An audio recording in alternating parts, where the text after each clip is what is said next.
Ito yung paghahanda ng mga residente dito sa Maricaban Island dito sa Batangas dahil sa paparating na malakas na bagyong Upong. Yan.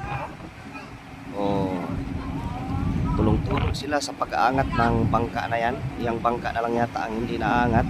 So humihingi sila ng tulong dito sa atin. So nandyan yung iba nating mga tauhan. Tayo naman, sinadsad naman natin yung ating unit para pagdating ng bagyo ay hindi na uuntok dahil hindi ito kayanin ng angkla. Kaya sinadsad na natin.